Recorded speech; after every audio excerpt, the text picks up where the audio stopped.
Warning. Broken simulation. Broken simulation. With Sam Tripoli. Hold on, Johnny. You're not even in the intro? You say that every time. It's the same intro from the beginning. I just haven't had time to add my. I don't know why. You can't just and Johnny Woodard.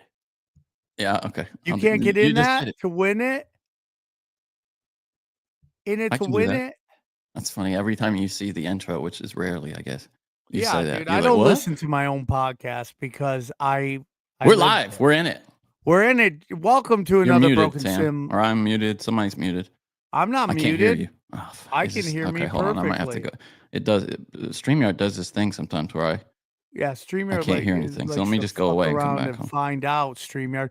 Guys, since Johnny doesn't know what he's doing, go to samtripoli.com. Use the promo code. No, just go to samtripolievents.com. Check it out. It's the best place to grab just grab.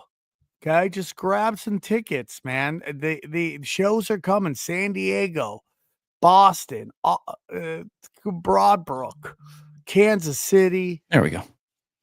Kansas City, Tulsa, Oklahoma City, New Orleans. You name it, we're there. Those Did are some even show it? It didn't even show it.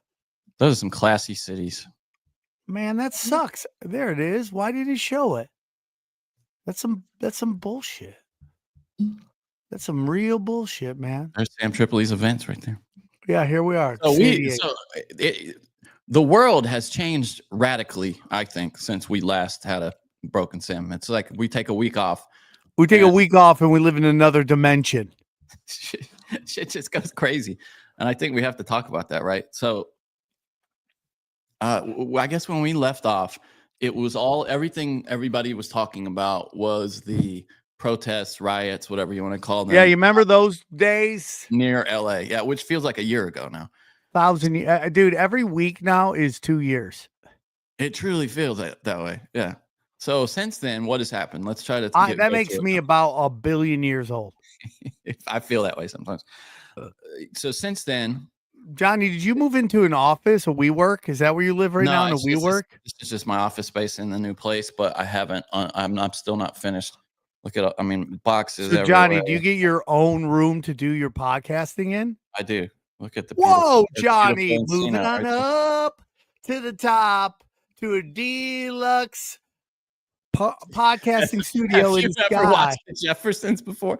What is that?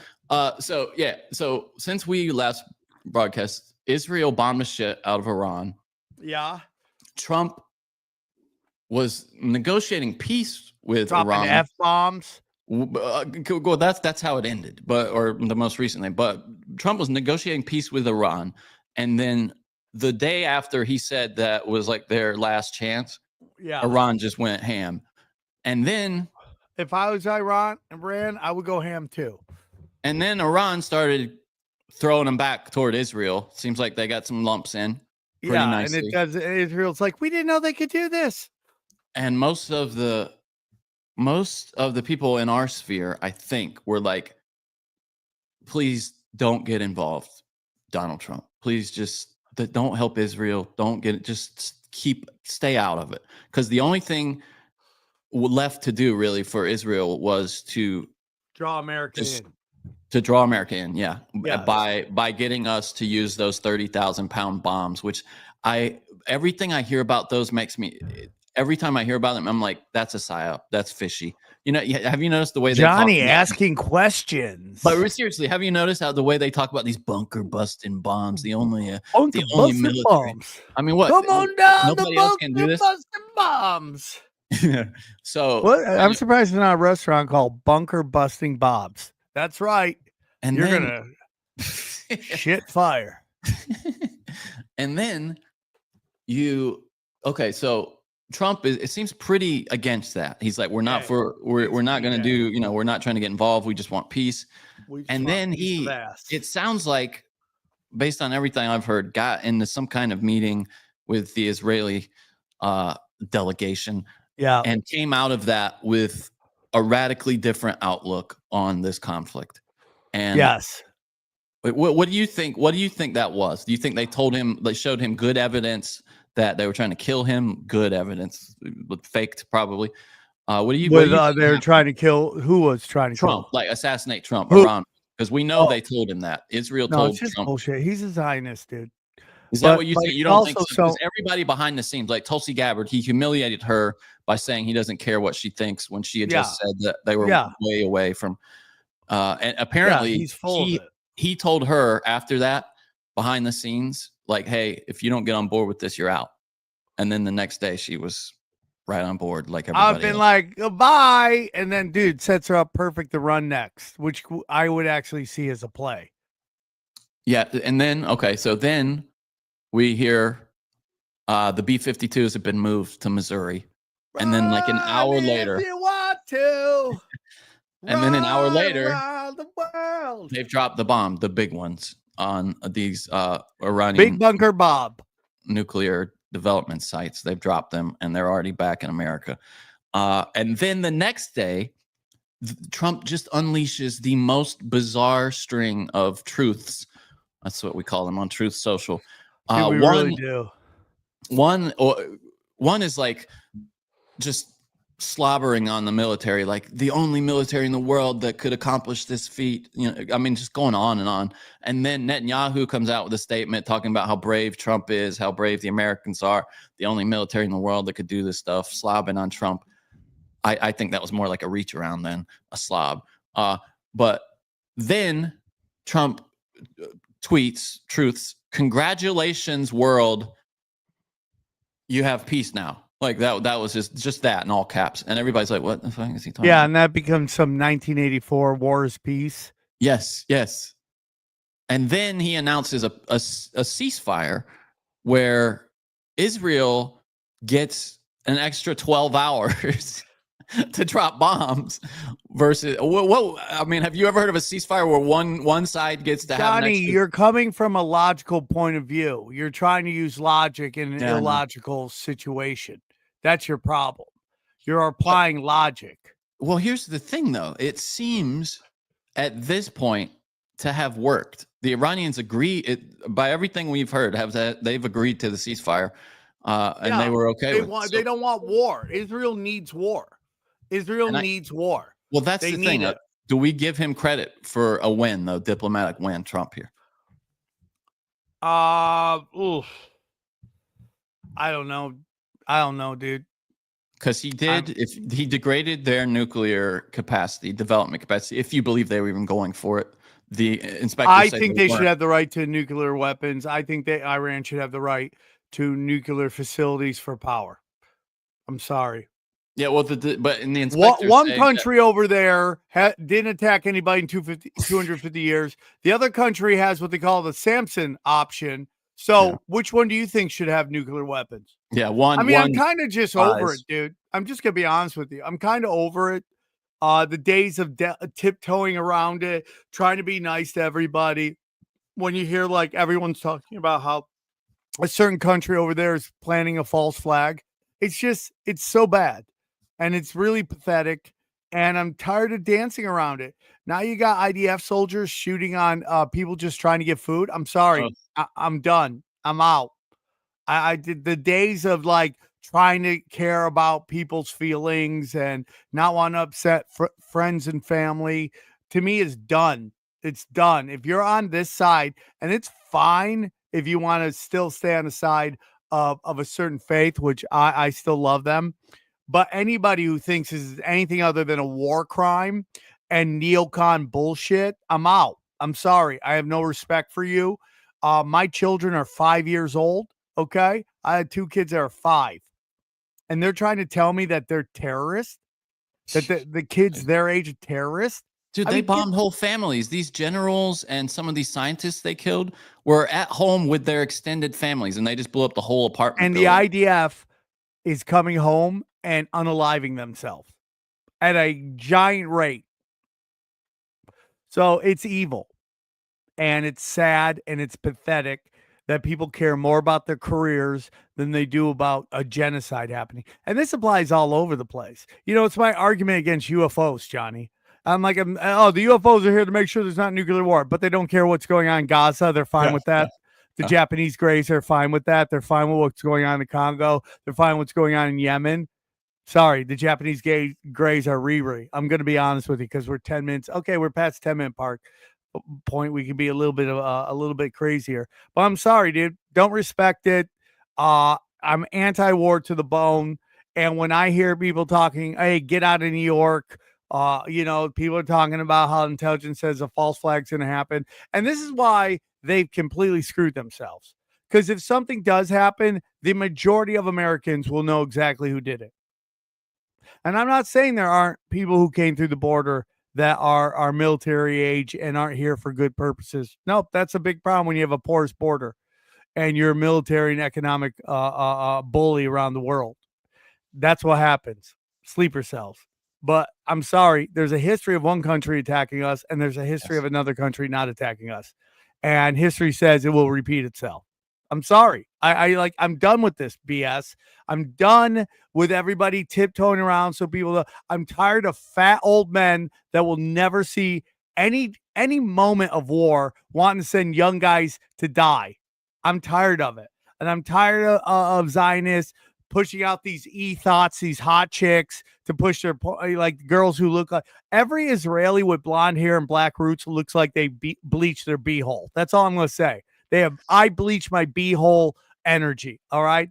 And I'm sorry, it's not working. They're getting curb stomped everywhere there. We are seeing some of the most people who we thought were the most brilliant minds out there getting curb stomped. Oh. And Dave Smith's doing 90% of it. Yes. Yes. God bless Dave Smith. God bless that man.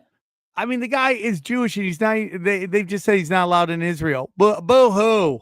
Wow. What's he going to do? I guess he can never have a debate, according to Douglas Murray, since you have to actually go to the country. Yeah, and they're all like, dude, please come here. He's like, I'm not going there. Why would I go there? Where they can off me, they can they can throw me in a jail. My government's going to do zero about it. And dude, they're all. Do you see Ted Cruz at a Yankee game getting booed? Like, dude, they hate him. They hate him. Good. Israel's messed up so badly that the Jews lost New York. That's how badly that Israel and Netanyahu's messed up. I'm sorry. Okay, so then Trump comes out and unleashes the most bizarre statement on Netanyahu.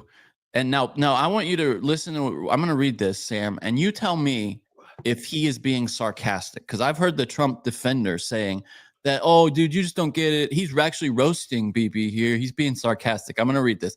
Breaking news. I was just shocked to hear that the state of Israel, which has just had one of its greatest moments in history, is strongly led by Bibi Netanyahu, is continuing its ridiculous witch hunt against their great wartime prime minister, Bibi. And I just went through hell with that guy. I'm sorry. I just went through hell together. Okay, we just went through hell together is what he meant. It's got a little typo there. Fighting a very tough and brilliant longtime enemy of Israel, Iran. And Bibi could not have been a better, sharper, or stronger. Boy, his grammar. And Bibi could not have been better, sharper, or stronger in his love for the incredible Holy Land. Stronger. Yeah. Anybody else would have suffered losses, embarrassment, and chaos. Bibi Netanyahu is a warrior, in all caps, like perhaps no other warrior in the history of Israel.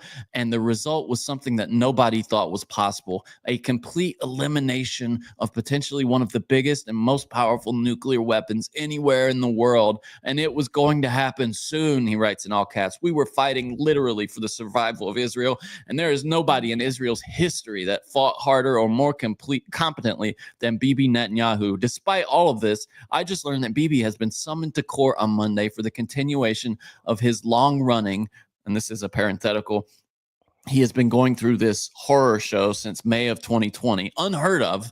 This is the first time a sitting Israeli prime minister has ever been on trial. That should tell you something, by the way. Politically motivated case concerning cigars, a Bugs Bunny doll, and numerous other unfair charges. That's in quotes for some reason.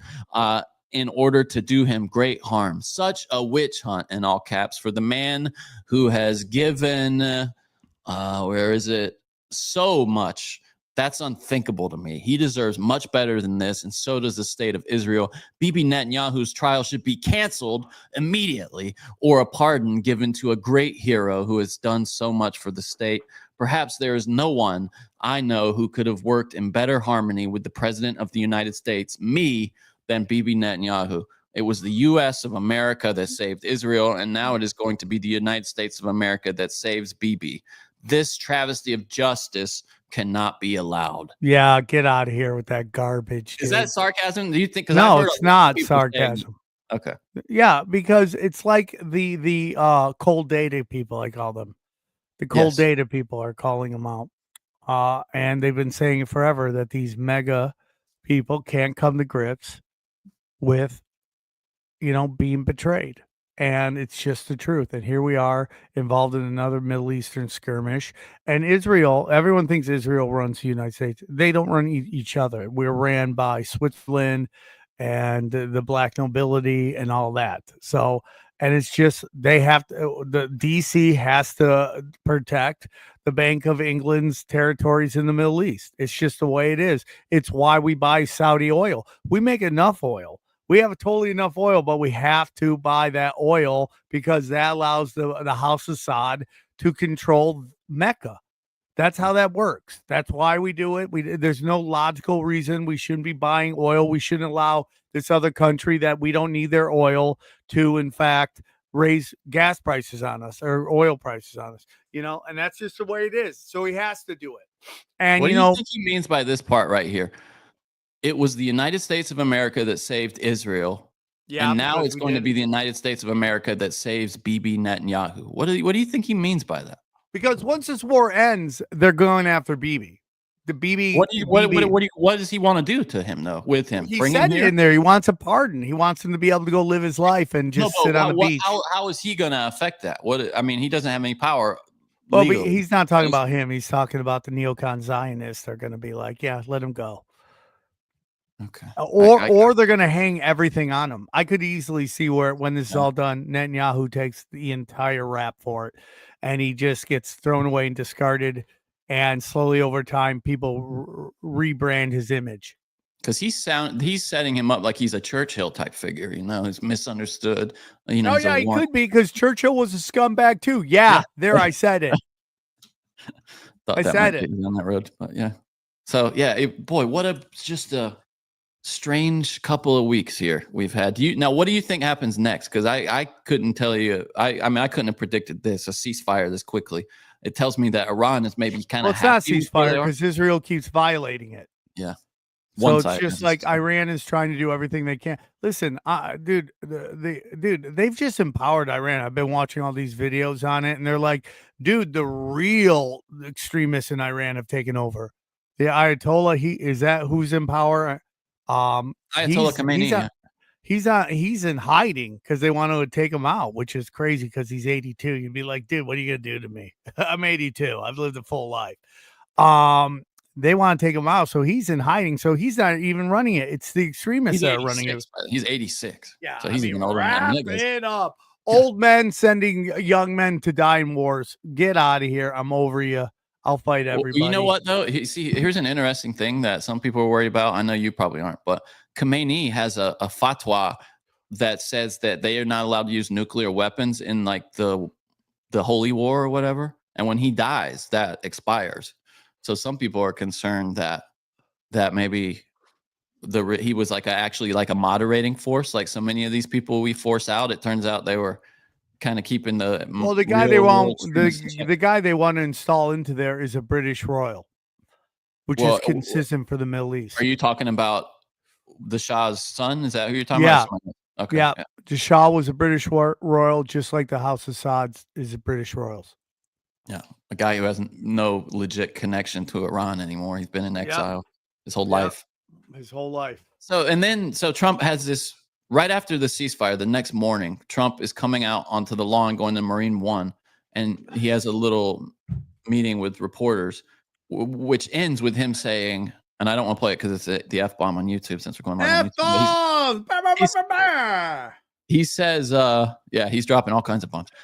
He says, and you can tell he's exasperated. It's almost like he's just figuring this out, which really worries me. He says, "No, he's not. He Israel just and Iran tweets. don't know what the F they're doing." Because there was this, we got word that Israel was actually getting ready to send out more fighter jets to drop more bombs. And he put this truth out saying they better turn around right now. There's going to be hell to pay. It seems like they did, I think. But you think that was just political theater by Trump?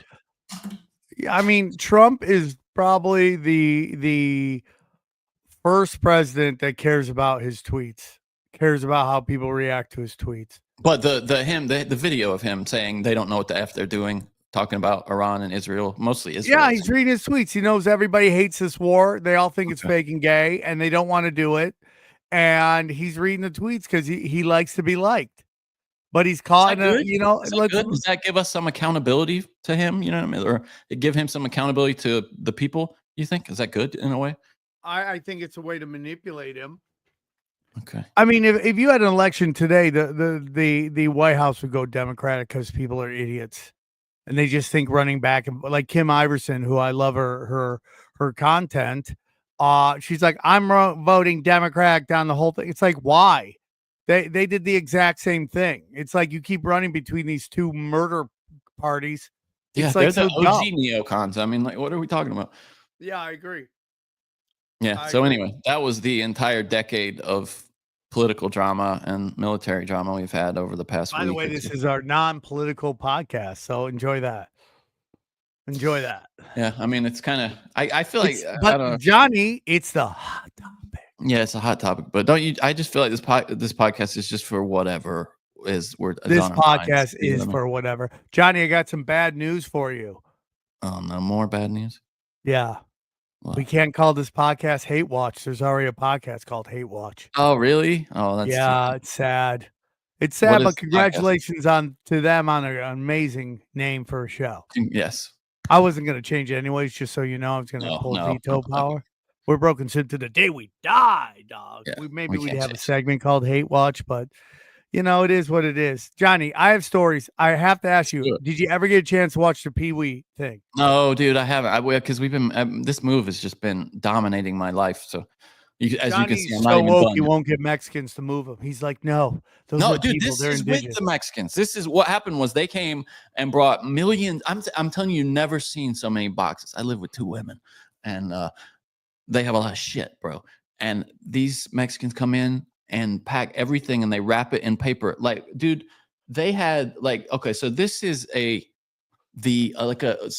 piece of an extra piece that came. Some robot's missing something. Your sex bot, Johnny. Your sex bot, it can't run. Why can't this thing run? And you're like, this is a piece that was on a curtain rod, an extra piece that came on a curtain rod from like 5 years ago that I just had in a drawer somewhere. They wrapped this in so much paper, every little thing. Like they would have used cigarettes wrapped in paper, bro, if they had been around. Thank God for women. Thank God. I'm a hoarder, Johnny. No, not my women. garage These is just guys, hoarding. that's how they pack. And then they brought all the shit over here in these huge boxes with just our whole garage is filled with bags of paper. So wasteful. But Johnny, yeah, you did this before I showed up at your local Home Depot. You're lucky. Oh yeah, really? But yeah, there'd been nobody to do it. We'd showing up at Dodger Stadium. They're showing up now. They're at some mall that's all Mexicans. They're just hanging outside there. It's like, dude.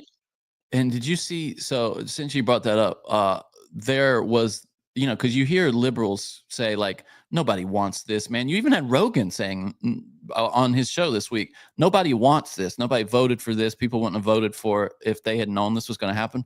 But watch the moment that CNN realizes actually, no, people did vote for this. This is what people want. Here you go. So Donald Trump, the president, picking a fight on this. And to an extent, you see Los Angeles Mayor Karen Bass, a Democrat, and the California Governor Gavin Newsom pushing back. So what do voters see in terms of their perceptions of Republicans, the president, or Democrats, say Gavin Newsom on this issue? Yet the American electorate believe that the Democrats don't have a clue on the issue of immigration. I mean, you could just take it here. Closer to trust more in immigration, Democrats versus Republicans. Got 3 different polls for you across the board. They all tell the same story. Republicans lead on the issue of immigration. You see it here, CBS +6. You see it here, CNN +6. You see it here, Ipsos, even bigger, plus 19. No matter what the hell what is Ipsos? you look at, no matter it's a major polling firm. The American public is with the Republicans. The American public is with Donald Trump, and to a much greater extent than they were in term number one. And it's not just on the broad issue of immigration, it's on the specifics as well, in which the American public is with Donald Trump and the Republicans. And that is why Donald Trump is eager to take on this fight and eager for those scenes. And just do the same thing Clinton and Biden. Biden's a weird one because they're like, Biden got rid of all these people. How do you say he's plus blah blah blah when he let so many people in? It's so weird. It's so weird.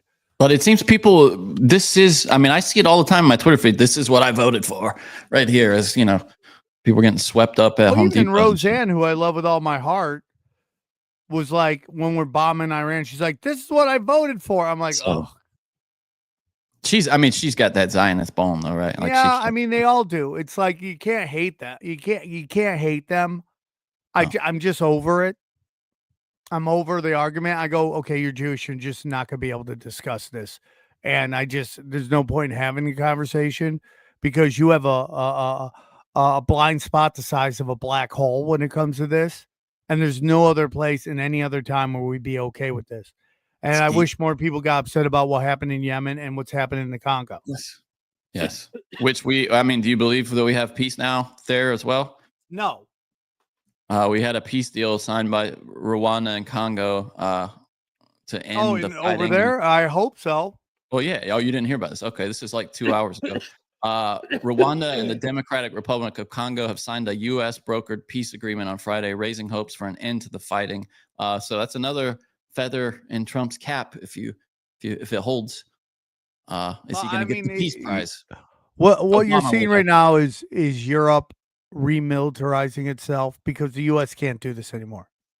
It's not happening. Subsidize their military, subsidize and be the police of the world. It's just not going to happen. We'll just be the police of the Middle East, apparently, but not the world. How about just the police of our area? How about that one? Can we do that? Why we use the military to fix our roads and our bridges and our infrastructure and bring back jobs and do all that? Can we do that? Please? Is that possible? Let's do that. Jesus.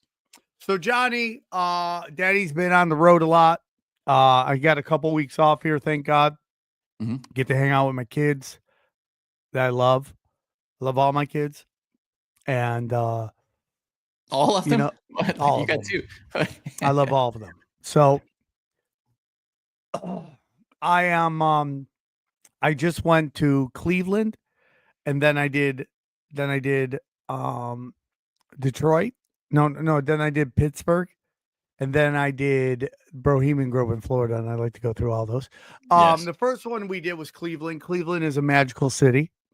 I hear that, dude. I hear a lot of great things about Cleveland. Dude, the food is absolutely amazing. You can go down to a bar and get the best hamburger you've ever had in your life. It's supposed to be beautiful too, right? I've never been there, but it's supposed to be beautiful. It's gorgeous, dude. It's Tataria. It's totally Tataria. Yeah. Nothing but brick everywhere. The homeless are super aggressive, so you just pay them off early. Okay, leave me alone. Here's $5. Hey, man, you're the greatest ever. Thank you. That's your strategy, right? You pay off like I could get the black vote with as much money as I give out to the homeless in Cleveland. That's how great of a humanitarian I am. Okay, I could win mayor of Cleveland instantly. I just put Chad Zumach, who wants to come on Broken Sim. Chad and I have. Yes, let's do it. Yeah, he wants to go. Come on, let me come on. I'll let you come on, Chad. Dude. I'd let the mud shark come on, dude. So we go there. Is that what you call him? Yeah, that's what he calls himself. Really? I didn't know that. Yeah, I go, why'd you take a term meant for white chicks who only bang black guys? He's like, I'm trying to reclaim it. I go, that seems like a dumb war, but reclaim it. That's like if it was yours to begin with, you reclaim. Yeah, it's so crazy. So, anyways, so we go do it, and Johnny, I'm not lying to you. The Hilarities is the most beautiful club you will ever see in your life. It looks like something out of a Stanley Kubrick movie. It's like you go back to a different time. It's beautiful. And then this day, every room was kind of jumping because they were having all these, I guess, these corporate parties there. So, dude, it has like 5 lounges in it. Oh, wow. This is nice. And it has, it's the most gorgeous club. The owner is great. The staff is wonderful. Half the staff is named Sam. Yeah, it's beautiful. Oh, that's beautiful, dude. Wow. Yeah, it's absolutely. But dude, that's just the stage. As you walk through, it's gorgeous. I mean, I've never seen such a pretty club in my life. I mean, it's just like you walk through and it's just like insanely gorgeous. So, anyways, I mean, they have all these mini stages for mini lounges. I mean, it's a beautiful place. That's a blessing. cool, man. That's really cool. So, Johnny, we go there, we do our show. We're taking pictures after. Eddie Bravo crushes. If Eddie Bravo tried at stand-up comedy, it would be almost impossible to find him. His natural writing skill is no wasted words. So I have to focus, and I always have to be writing because these markets want me to come back all the time. So I go to we do the show, we're doing a meet and greet, we're meeting amazing people. Cleveland has the best people. It's like the most Midwestern town you'll ever go to. It's gorgeous. So I think it's considered the East, though, right? It's like on the East Coast. Do people consider Ohio Midwest? I think it's kind of like on the border, right? Well, it's gorgeous. It's gorgeous. It's a gorgeous city. Now, the only reason people laugh at Cleveland is because the Browns suck, right? Yeah, it is Midwest. If their football team would win, it's the best. It's like a great city to raise your children in. The houses are beautiful. It's a clean city. Yes, it's got aggressive homeless people who will follow you into places. If you say you'll give them $1 and you go eat, you won't even be done with your meal to be like, hey, can I get that $5? It's cold outside. You're like, okay, here, dude, just leave me the fuck alone. So we're doing afterwards, we do the meet and greet. We're selling t-shirts, and I'm selling t-shirts with Trump's face. My face is Trump, which is kind of at this moment with World War II. By the way, anytime I do a gig, just know some giant international event will happen. Like when we were in Indianapolis, Epstein kills him, and I air quote kill himself, and the list goes on. World War II, all that shit. So we're doing the show. We're doing the meet and greet. Everyone's I'm sorry. We'll read the super chats at the end, everybody. So don't if you're. Oh, Johnny's running through. I don't have it. That's why Johnny runs through his own thing. So I can't see the super chats. You can still see it. The comments on the side. Don't do it though. You get distracted. Oh, that's €1 too, dude. That means it's more than $5. Don't get distracted. Anyways, I'm so stupid. Okay. So, anyways, dude. Johnny's hat does not suck. Shut up. I would have changed. This is like my beater hat. He is right. This is like an old beat up hat. Johnny, don't give him it. Don't give him anything, right. Johnny. This is like my sweaty hat. It's all crusted and okay. Sweat. So, anyways, I just had to coordinate colors: black and white, black and white, black and white. Here we go. So we're doing a meet and greet. Suddenly, this I would say late 50s couples comes up. She's very pretty. He looks like he plays piano at a vampire lounge. Okay. And they walk up to me, and I'm hanging out with some of the swarm. And this woman comes up to me. She goes, I have to tell you something. I go, what? She goes, I'm your biggest fan. I go, thank you so much. She goes, and I just beat cancer. I beat it. It's gone. And I just had to see you do comedy. And I laughed so hard. Thank you so much. Without a beat, her husband goes, you guys can run a train on her if you want. I go, what? He goes, yeah, you guys can run a train on her. Just have it done by 9 a.m. I go, how long do you think this train is? What is this, snow piercer? Like going on forever? It's like choo, choo, choo, bang, bang, pow, get out of here. Bye, bye. Dude, that's such a good line. And then she looks at me, hand to God, after he says that and goes, you can't I can't say because they're on YouTube. You can't are the willing. Yeah. Right? It's so crazy. It was so crazy, dude. That's and of course you didn't do it again. Again, you turned down your opportunity. Yeah, I know, but dude, it's just like, who am I going to run the train with? If you were there, Johnny, I'd be like, let's go, Johnny. Let's work together. So wait, so if this was 1999, is there any chance Sam still says no to that? She was very cute for her age. Okay. I'm saying it's on the table at that point. Okay. Sammy wants a nap, probably going to bed. This Sammy, going to bed. Very tired. The only thing good about her age, dude, is that she doesn't want to go all night. These 20-year-olds. Well, I mean, I don't know. She doesn't really have a say at that point because it's just laid down and choo-choo. Choo-choo. So anyways, I just gotta take my medicine at some point, but that's all. You gotta take your medicine, sunshine. So the next night, I'm at a show. We're in Detroit. In Detroit, another completely underrated city. Excuse me, Pittsburgh. My apologies. Okay. I love Pittsburgh. I love Detroit too. Pittsburgh's really great. And it's like if you're young and you want to start a family and want a house, move to these cities that used to be like economic dominators because of industry that aren't there anymore because they got houses for super cheap. Like we've talked about, Detroit has sold more houses than anywhere else in the last 15 years because they're still affordable. So we go to Pittsburgh. Pittsburgh, another Tatarian city, just a great city. Every time I go there, I get so mad at the Pittsburgh Pirates owner for being a piece of shit and not putting on a team. Like all they want to do is get that pitcher out of there. They're talking about this might be the first 30. Talking about wanting to get him out of there. He might win 30 games this year at Pittsburgh. So stupid.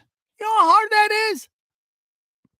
I mean, when you don't, it's crazy to me. It sucks being a small market fan, dude, because anytime you get a star, they always talk about shipping them out. So it's miserable. So we do the show. Joe Bartnick, whose father just passed away, rest in peace, Joe Bartnick. There's no better human being on planet Earth than Joe Bartnick. If you ever see Joe Bartnick doing stand-up in your town, you have to go watch him. He's one of the best writers you'll ever see, and he pulls no punches, and he's phenomenal. The only thing better than his comedy is who he is as a person. I love hanging out with him. I could hang out with Joe Bartnick all the time. So he's living in Pittsburgh right now because he was taking care of his dad. And so we're all hanging out in the back. Well, Nick, the guy who basically books me at this club, okay, at wherever he does his stand-up, it moves different time. So they had to move the club again because Sam Hyde had just played there, and Antifa came, and they spray painted Nazis on all the buildings that he was playing at, and people were freaking out. So they're like, okay, let's move it. They moved it to a it was some kind of lodge. I did a bunch of lodges, by the way, on this little run I went on. So we're in the back, and I'm hanging out with Nick. And excuse me. I noticed that Nick has a Florida Marlins hat on. And I go, Nick, how do you live in Pittsburgh and they let you wear a Florida Marlins hat in Pittsburgh? He goes, well, dude, I just had a friend who passed away suddenly, and I'm just doing it because he loved the Marlins. And someone else goes, yeah, he passed away from fentanyl. And I go, oh my God, that's so sad. I go to hug him, Johnny, but instead I high five him. What? I go, I don't know. I just short circuited. At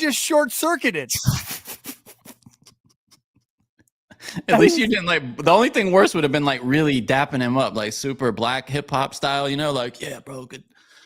I just go, oh, high five, dude.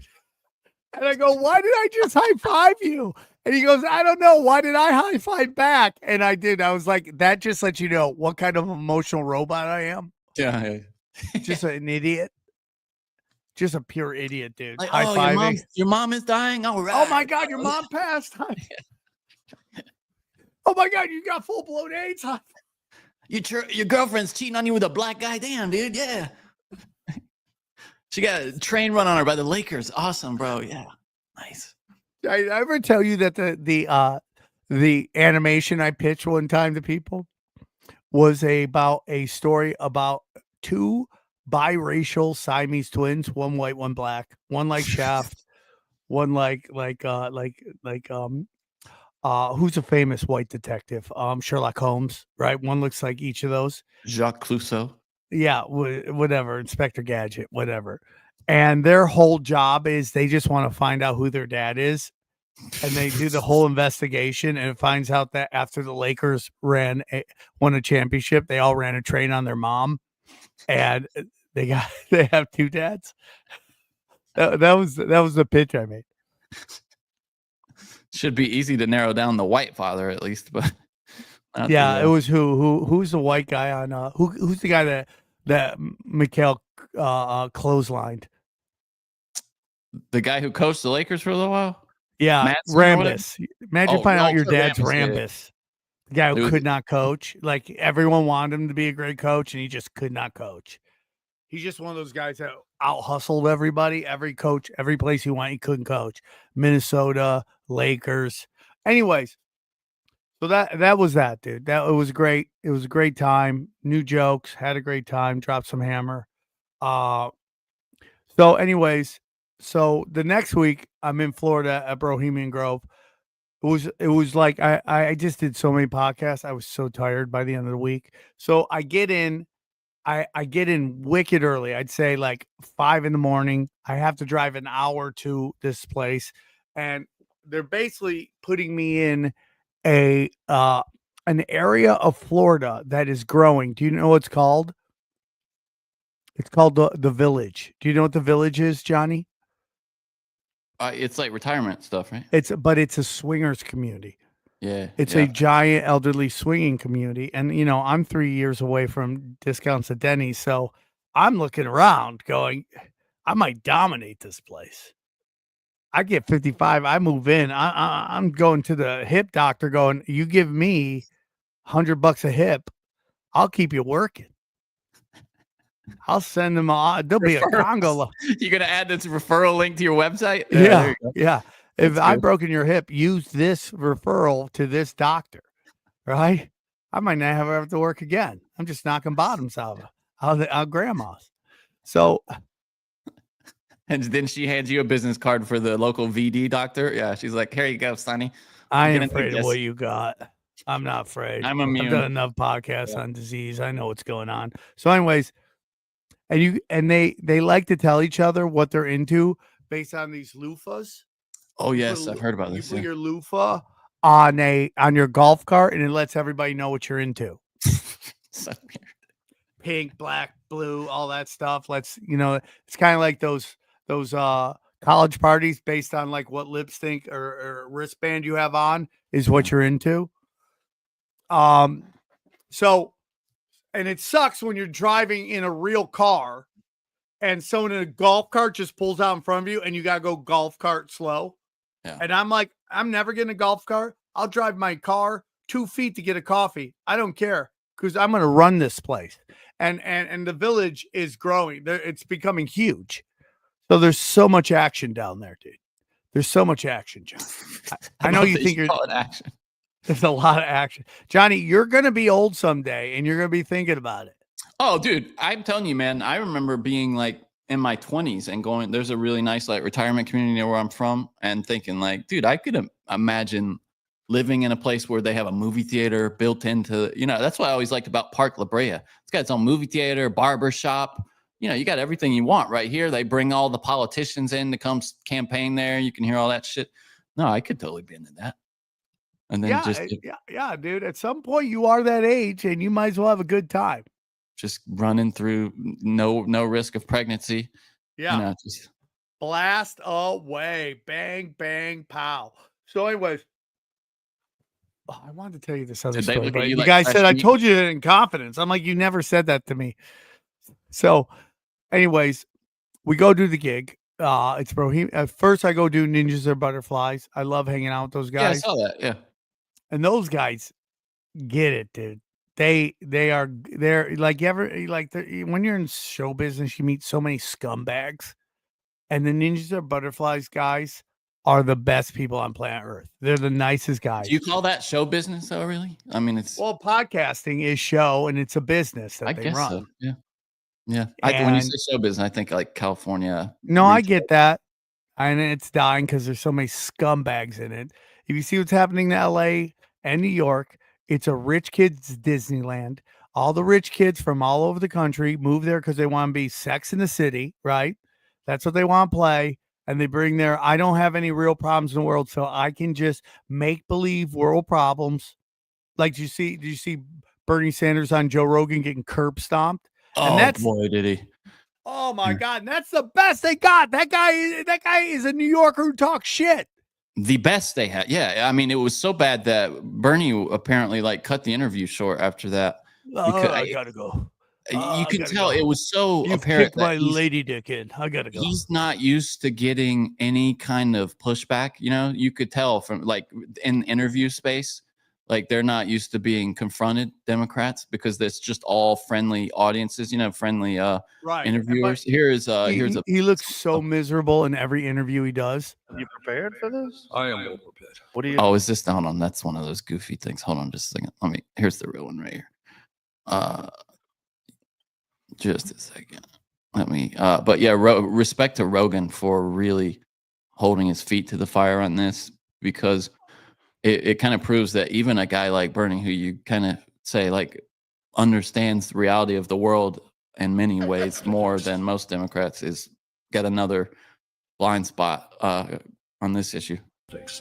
But what about the other the other lawsuit with the conversation that they had with Kamala Harris?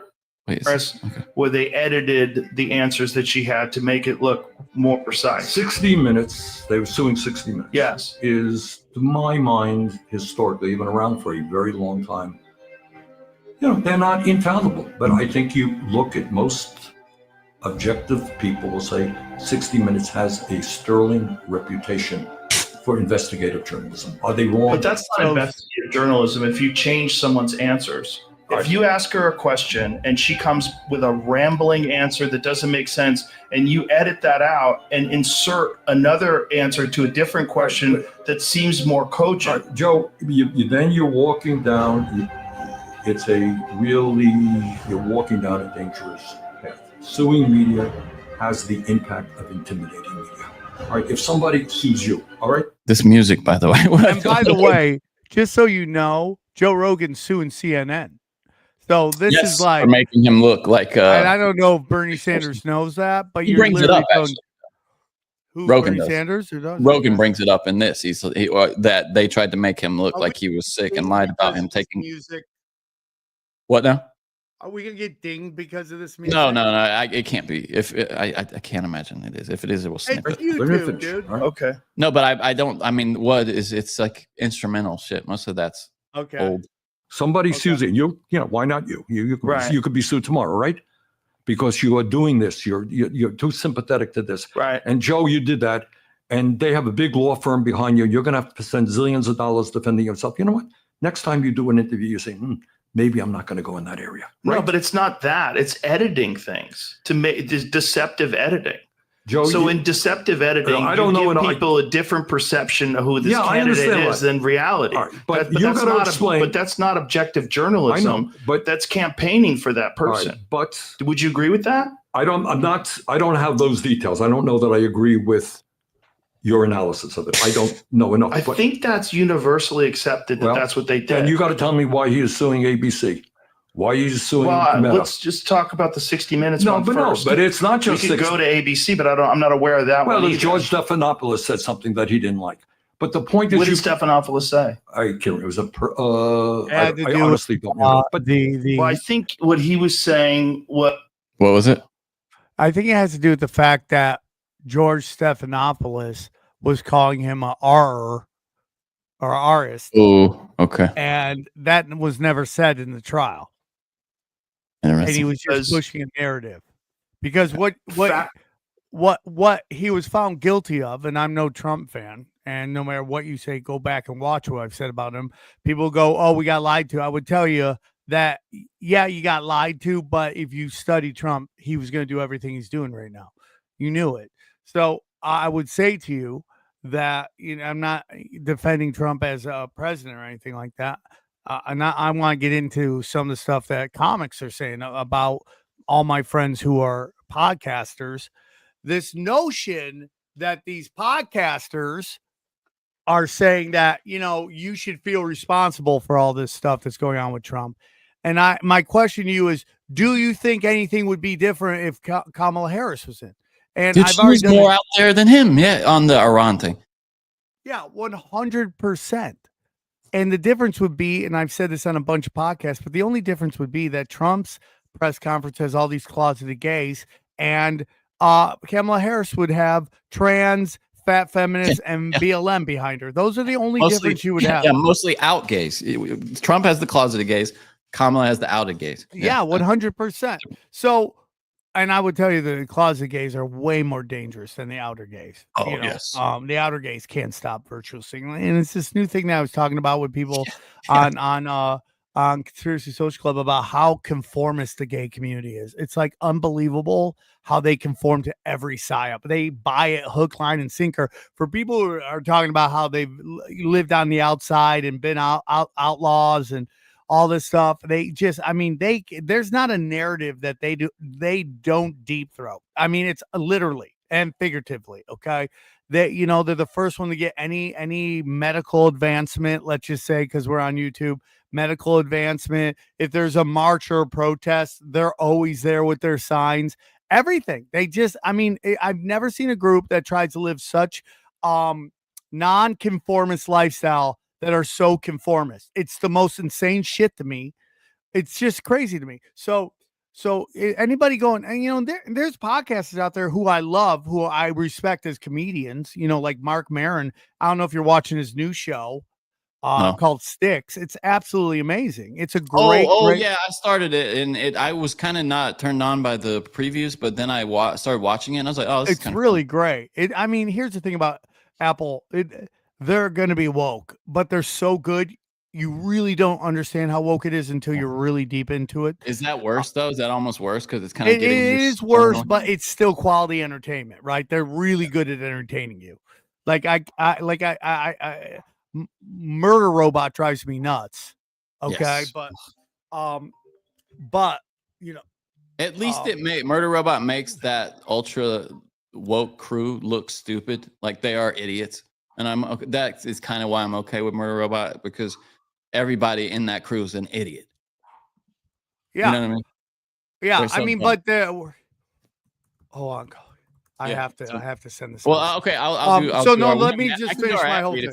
If you have something. No, let me just say something. I love Marc Maron. I think he's probably one of the most underrated comedians out there.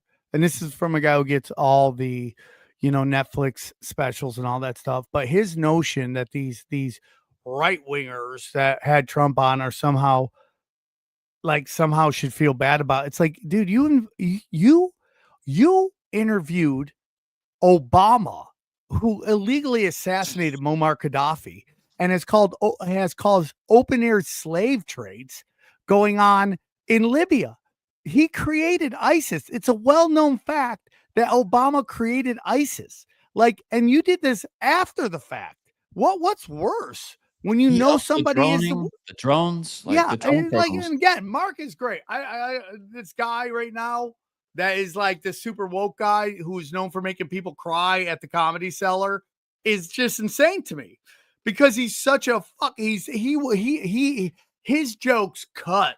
He has some of the best written jokes you'll ever hear in your life. Nobody's a better writer than Marc Maron. But this is a nuts thing with the progressives talking about someone who has dude, everyone got lied to. We got lied to as this guy was a peace president. And I'm sorry, he's not. I don't care what you say in the fucking in the comment section, because I love all you guys and I love that you're listening to us, but I'm sorry, dude. I'm sorry. The guy lied to everybody. And it's not even, I think it's out of control. You know, the Elon Musk tweet from 3 weeks ago that said he was on the list. I mean, that seems more and more real every day. So I just got to say that it's just like, it's absolutely nuts to me that stuff's going on. And you see it from all these guys, and it's just a crazy thing to me. And it makes me sad. But hey, man, he's a great comic. And he's got an awesome actor on Sticks. I love him very much. He's a good actor. Yeah. So what was I talking about? Okay. So I go down. I do Ninjas Are Butterflies, and I think I need to do that read. Okay. Tell me about it. Tell me about it, Johnny. Well, I want to tell you about our friends at Cornbread Hemp. Life has been a little crazy lately. This move has been nuts. Insane. And the one thing that helps me unwind is Cornbread Hemp's CBD gummies. Cornbread Hemp CBD gummies are made to help you feel better, whether it's stress you're dealing with, discomfort, or you just need a little relaxation. They only use the best part of the hemp plant You know what that is, Sam? The best part? It's the flower for the Johnny? purest and most potent CBD. It's formulated to, it helps relieve discomfort, stress, and sleeplessness. It's formulated to do that. All products from Cornbread Hemp are third-party, lab-tested, and USDA organic. That's something we care about here to ensure safety and purity. Right now, Broken Sam listeners can save 30% on their first order. All you got to do is head to cornbreadhemp.com/broken and use the code broken at checkout. That's cornbreadhemp.com/broken and then use the code broken at checkout. Thank you. Cornbread Hemp for sponsoring the show. Thank you, Cornbread Hemp. Thank you for sponsoring Broken Simulation. Bang, bang, pow. Yes. So I go down to our butterflies, right? Now, here's the thing. I get this a lot from people because I come on the podcast, I end up talking, and about 2/3 of the way through, I go, I just hijacked this podcast. I feel bad. And literally everybody says the exact same thing. We know what we're getting into when we have you on, Sam. You know, like I'll go on your mom's house and they want to talk conspiracies, and all I want to do is talk homeless gay guys and farts and ugly dicks and whatever they like to talk about on that show. But everyone wants to talk conspiracies, and I'm fine with that. Get into a lot of stuff with the Ninjas Are Butterflies. They changed the game. Ninjas Are Butterflies changed the game. If you look at how everyone's now doing their podcast highlights, everyone copied them, including Tinfoil Hat. We're like, do it like Ninjas Are Butterflies. I have no problem saying that. Gotta give credit where credit is due.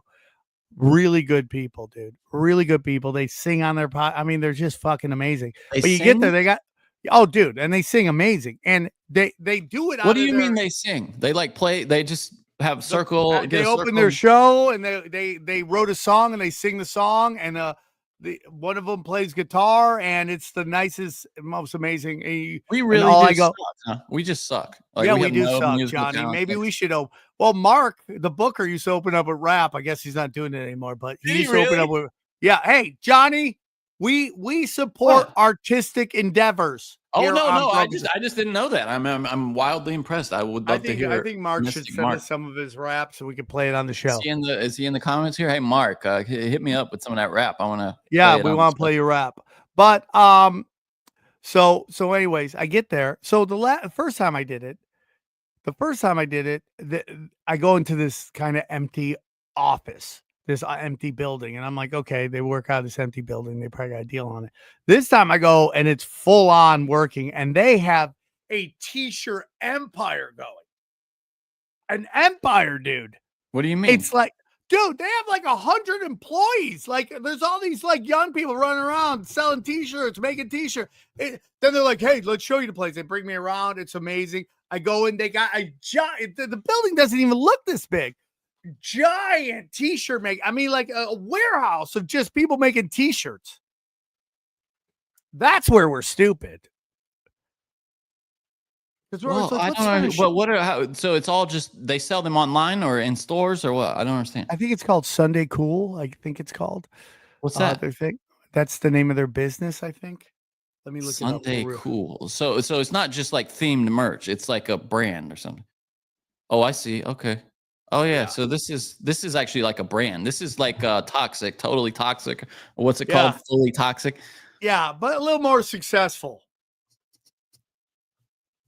Tiny more successful. Yeah, and without the free Oakley yeah, can we go look at XG's thumbnails now? I love his thumbnails.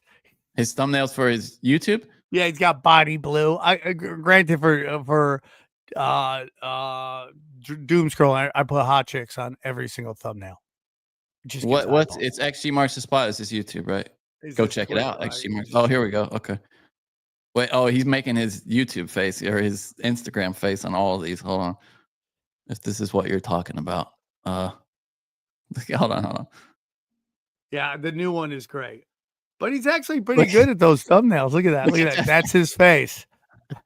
That's the face when ICE shows up. Oh, that's the new one. He can't even act in a picture. Look. Yeah. And I love that he has camouflage on like he's ever been hunting in his life. What is he doing to that guy? I don't even know what he's doing. The guy's thrown up. Like It looked like he homies was trying only. to take him from behind there. What did you say about Bonnie Blue? What? Yeah, go up. Let me go back to his. Go up. Okay. Let's watch some of this. Oh, is There it that? is, Oh, Bonnie that's Blue. her right Yeah. there, isn't it? The Yeah. only Oh, it's plans, made girl. to like GTA. Yeah. It looks good. Good for you, XG. EDC Las Vegas, one of the biggest. This is a festivals in 2-hour America where video. You can camp, you can bring your RV, and you can definitely party. It's a 3-day festival in the desert. Should we just end the show and watch this for the rest of the show? Yeah, we've Daisy, created a monster. Carnival. We've created had a to go. monster. We need an XG on. He's our Artie Lang. Is he? You travel a lot. I'm done. Stick a fork in me, dude. This show I would have just been don't fire vlog. during my party days.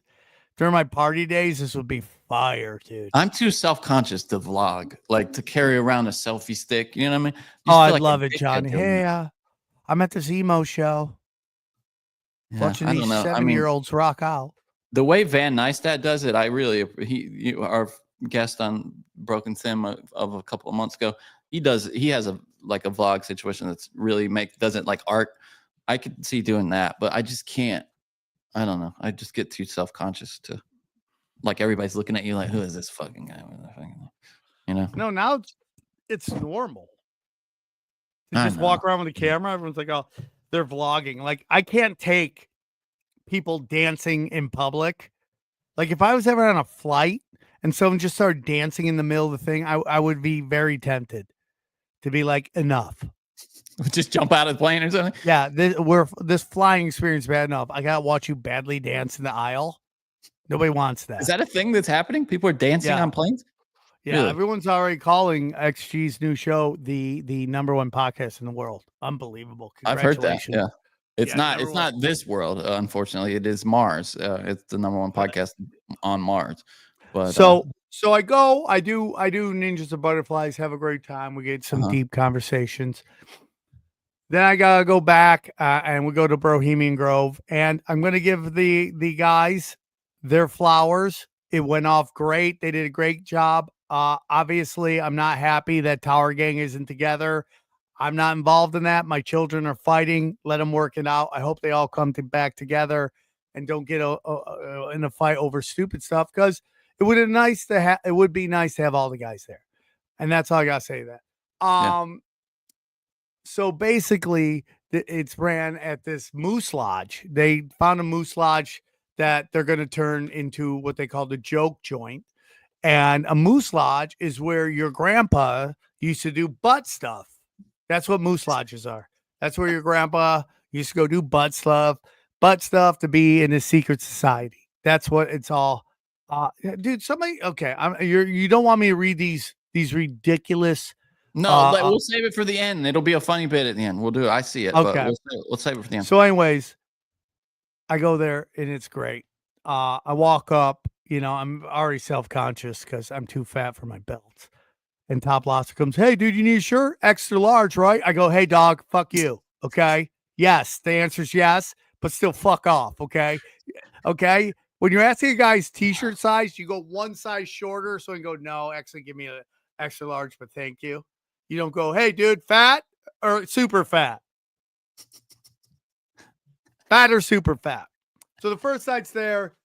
It's packed. It's packed. This thing's going to become big. I can tell.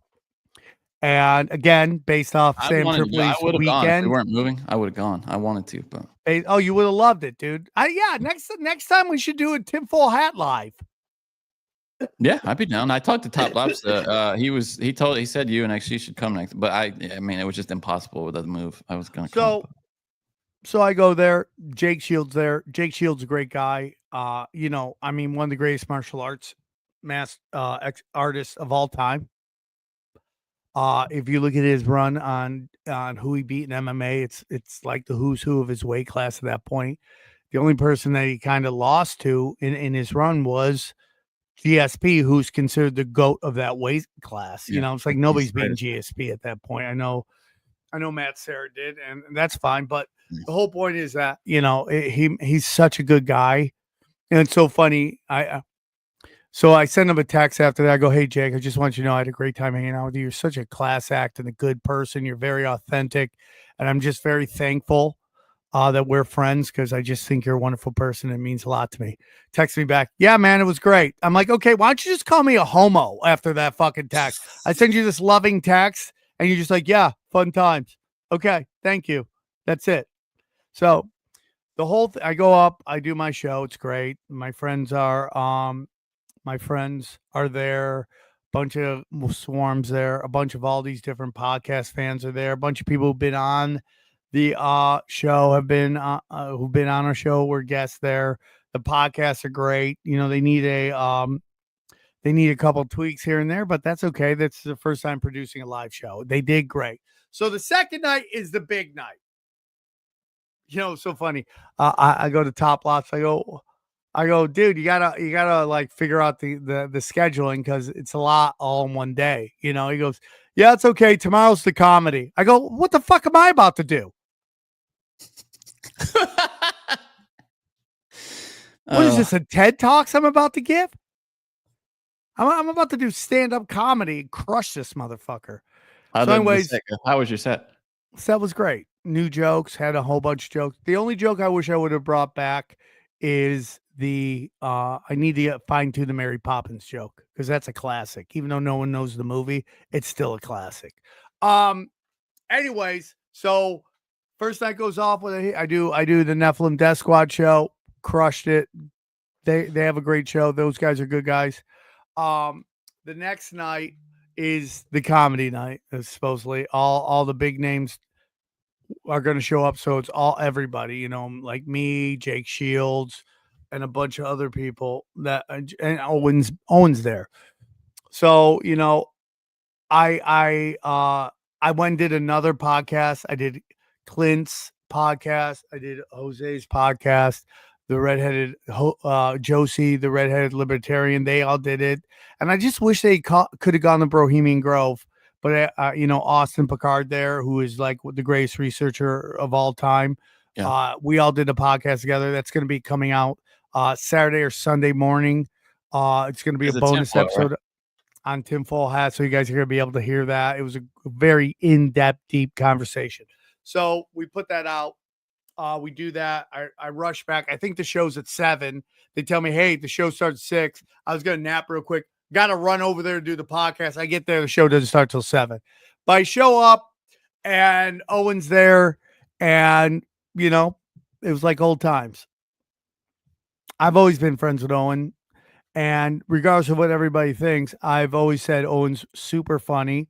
And Owen's just quick, dude. I was on stage with him. He's a fucking fast gun.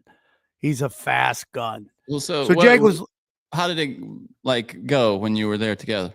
Well, Jake had explained to us he doesn't want any problems, so everyone chill the fuck out. And you know, when the guy can choke you out like it's nothing, you got to kind of listen to that. So yeah, everyone's like, yeah, I'm just, you know, and my whole thing has always been like, I'll just hang out. I'm not in the Twitter beefs. I don't enter them. I shoot up on the lizard people. That's all I care about. And so I show up. There's Owen. He's dressed nice. I'm in sweatpants because I didn't have a chance to shower and change. Can I show this picture of you two? What? Can I show the picture? There's a picture of you two that was on Facebook that are in the fan group, the Tinfoil Hat fan group or the listener group. This is like, he's in a suit jacket. I'm in a Dodgers skull shirt. Yeah, I just got arrested at a Dodger game. Is what you look like. 100%. Like ICE just grabbed me. Yeah, like he lived in America his whole life, and now he's gone to Ecuador. I'm like, I've never remember Johnny Dangerously, that movie. Yes, I put your bells in a swing. You know, he's like, I'm not even, dude. That movie is so underrated. And he's like, I'm not even from there. That was I couldn't stop laughing as a kid. Anyways. So we go out there and dude, it was fucking fire, dude. It was fucking fire. Everybody on the panel was just shooting bazookas and it was funny, dude. And we, you know, I got to know a lot about Owen and kind of, you know, rekindle the friendship and understand where he's coming from. And this is going to get me in trouble, but I think there's people out there and I would put Kurt Metzger in there that sometimes have a sense of humor and switch to almost a character in a weird way. where they are like Kurt Metzger's famous for this. Like Kurt Metzger's, sarcastic guy is the exact same voice as his regular voice, but he goes into the sarcastic character, and people just, if you don't study Kurt, you don't realize it's his sarcastic character. So you think he's saying, like, he got in big trouble with the Armenians with that. And I go, dude, I'm telling you, he's being sarcastic. I know Kurt. He's not making fun of the genocide. He's actually shitting on that fat ass from the Young Turks. And they're like, no, bro, I know, I watch him. He thought, I'm like, dude, trust me. He's being sarcastic. I know Kurt. That's kind of what happened when he got in trouble with the Armenians. I kind of went on his podcast to quiet everybody down, even though I'm the white boy Armenian. And that's kind of where our friendship kind of took off. Wait, so is that how the Armenians view you, as kind of the go-between? You're kind of like the white, I'm the white Armo. They consider me white boy Armo. I've been called that. Oh, it's a white boy Armo. It's funny. Right. So, because what Owen would say on stage is that he was and in his thing, do you have his thing that he wrote? I can read it. You want me to put it on the screen? Bring it up and read it, Johnny, because this is what I'm trying to say. It's like sometimes sarcasm doesn't come through a tweet. Yes, often. All right. So he posted this on, looks like his Instagram. I had an interesting realization this week. This is Owen talking. Hanging with Tripoli helped me see some things. I love riffing and joking with comics. And since I'm never around them in person anymore, I wouldn't it online, and I think he means I would do it online and they'd freak out, and then I'd call them gay. I think it's just because riffing on Twitter is weird, I guess. It's like arguing with your wife in front of the kids for some people. For me, it's not. For some reason, for me, it's not. But for some reason, I get how it can be like that. And I really respect that he's staying in LA to stay in his kids' lives. He had been criticizing you for that, as some people have. I had a quick, tiny instinct to start ranting about how everything's a choice and leaving cities and growing food, but that would just be annoying. I don't know what people are going through, and the fact that he's where is it? Hold on. And the fact that he's making his kids a priority is the thing that matters. I know people who leave cities to farm and just spiral. It isn't the answer for everyone. Sucking it up and making it work is commendable. So much love, Tripoli. He still has me blocked on Twitter, which I get. So you guys might have to show it to him. I don't take it personally. My life and perspective mixed with my comedy ability isn't really compatible with a lot of people. And that doesn't mean they're weak or full-blown gay. We are all just trying out here. We are all just trying out here in Middle Earth. Much love. It's not fair for me to expect people to be able to read or assume my intentions. That's what I'm saying. Hearing my voice or seeing me or being with me in person, and I routinely forget that.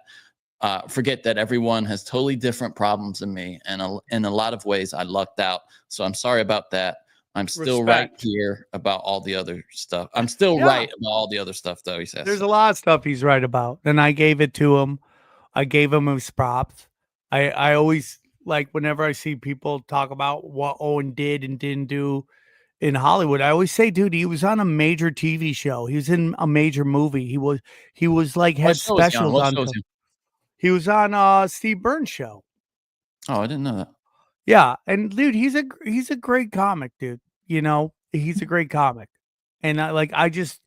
Because the internet's so nasty. Like, I've had a bunch of friends over the last couple of days, which is both nice and why are you doing this?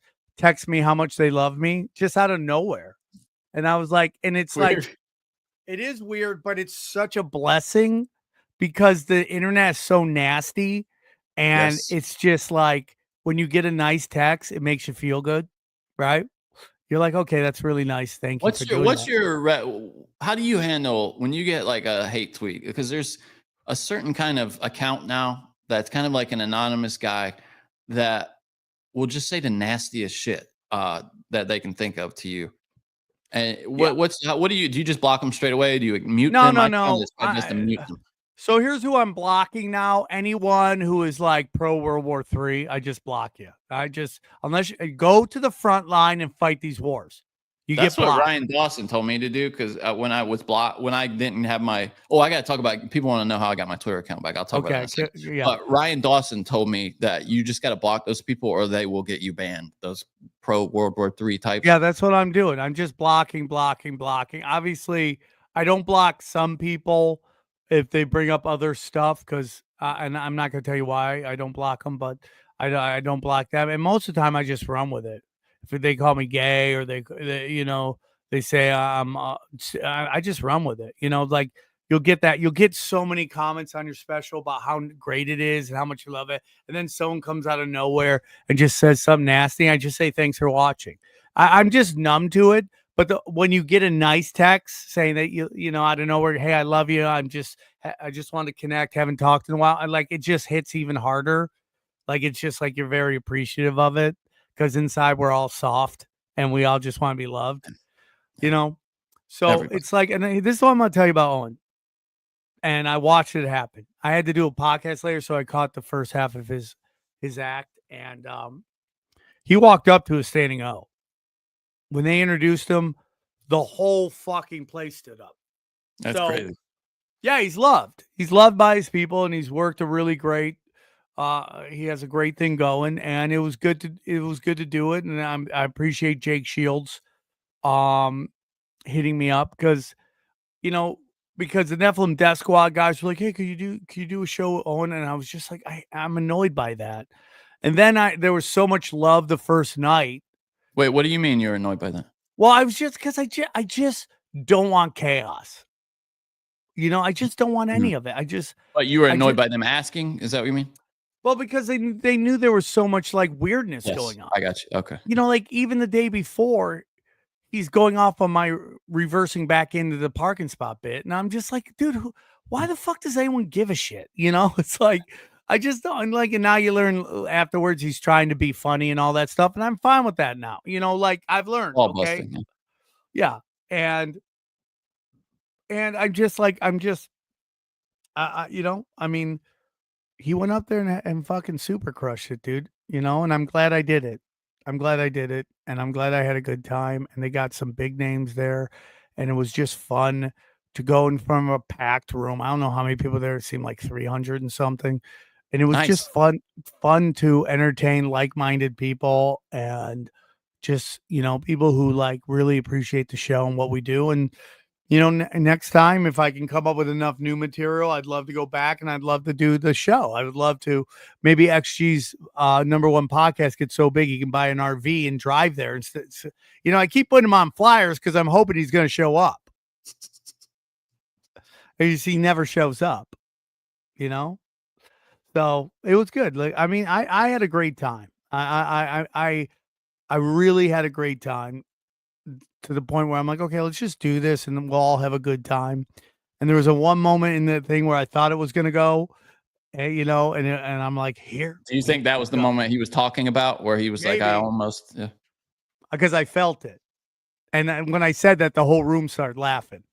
And, it's like, dude, I'm very thick skinned. I just don't, it's like, what's the energy? What are we doing here? And I kind of just like, I'm over it. Like, I like going after the big name people. And even when comics, I like, even if I don't like somebody, I try not to be critical unless I think it's, and granted, I just talked about a comedian earlier, but I did it in love and respect because I think there's this notion going around LA that these podcasters cause this chaos. And it's just not true at all. And especially when you get in the fact that Joe Rogan told Kamala Harris, come on, you can do the exact same thing that Trump did. And she didn't want to do it. And that's my opinion on that. So that was that. I would do it again. Dude, if I was a single man with no kids, I would go to Florida. I would go back and forth from Austin to Florida, because it's a great area. It's like you like it hot, huh? Boy, well, it's the people. It's the people. I feel like those two places have become what LA was when I was here, when I moved here, which was like this cultural hotbed of like art, and like you were allowed to be provocative and people wanted that. And now And you know, it's just the truth is, it's like the comedy scene's hurting because the industry doesn't know what's going to happen, and everyone's freaking the fuck out. Everyone's like, I haven't been working. I don't know what's going to happen. Sarper is blown up already. Are you following him on Instagram, dude? He's doing he was at the Improv the other night with just a massive bill. It's crazy. It's because women want to go see that guy, and if anybody can sell tickets in this city, and once it's so funny, these like open micer comics did a podcast on me talking about how I'm a gatekeeper at the comedy store. I mean, what are we it's so funny because that's how jaded you are, that you see somebody giving somebody an opportunity to flourish and skills. And like it's in my Twitter bio. I am the conduit. Now he did a couple shows before that. I'm not acting like I'm the first one to put him up, but that was the first like really big show he did. And now he's booked everywhere. That's how it started. Yeah, for sure. You know, and that's what I do, dude. I'm the conduit. I'm the guy that goes, okay, you just need to go this way. Try going this way. Try doing that, you know? And I saw he's starting I think he's starting a podcast now. He kind of hinted at that in his Instagram. So dude, I push culture. We push culture. We really do, dude. Too. And you'd be like at 52, like I would be way behind and stuck in the old ways. In some ways I am, but it's really crazy how I am always 2 or 3 years in front of everybody. And then everyone does. And that's another thing I said about Owen. And I've said this before. I told it to Tony Hinchcliffe. I was like, he's like, yeah, did you hear my new bit about this? And I go, did you hear my new N-word bit? And he goes, you're always 5 or 6 years ahead of me. We joked. I go, trust me, brother. You don't want to be the first. You don't want to be the pioneer. The pioneer takes all the arrows. You want to be like the 5th or 6th guy. And that's what happened to Owen. He was the first one. He was the first one calling out this trans kid stuff, and he took all the arrows, and now everyone's behind him 5 or 6 back going, this is great, I'm here, this is awesome, people are loving it, I'm getting tons of retweets and shit like that. But you know, just like us, which we were the OG, like I don't know if we were the first conspiracy comedy podcast, but we were the biggest at that point, because it started out as talking to comics about conspiracies, and then because of Off the Grid Ryan started bringing in real people, like what I mean by like real journalists, real investigators, real like, you know, Greg Carlwood was one of our first biggest guests we ever had on the show. Not just and I'm people like, who read books, but people who had actually written books as well. Yeah, the people who wrote the books came on the show, and it became a lot bigger, but it was always like the first. And now you see these comedy conspiracy podcasts everywhere. And you know, it is. Now, I'm not saying there weren't podcasts out there that were listed on comedy, but like in terms of the comedians, we were the first ones to do it, I think. And I could be wrong. No, I think you're totally right. Yeah. And but now everybody's talking about it, and I think it's great. I'm super happy about it. It's great. But again, you know, Sarfer is like, hey, dude, he saw what we were doing. He's like, I can do that. And I want to do this. And I'm happy for him. We are the conduit. We push people in the right direction. Need a little bit of so fun. And that's kind of how it goes. So my final story I want to say is Wednesday night. Actually Wednesday early morning, I would say, like around for me noon, right? I get a text from Jay Davis, and Jay Davis is like, "Hey man, I need a comic tonight because Ben Glebe had to cancel on him." And I'm like, wow, that's 2 ends of the spectrum right there. Yeah, truly, isn't it? Yeah. Right.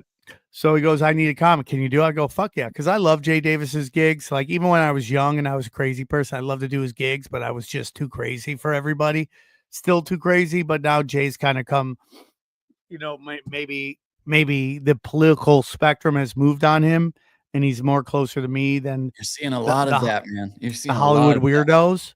And I do think that's why I'm getting all these texts from people, because they're like, hey, dude, I think Sam was right the whole fucking time. He was on to something, yeah. And he never changed, because that's how we do it. You look at the Comedy Store now, they're like, we want to get back to the old outlaw shit. You're like, exactly. You can't do woke comedy at the fucking indie studio.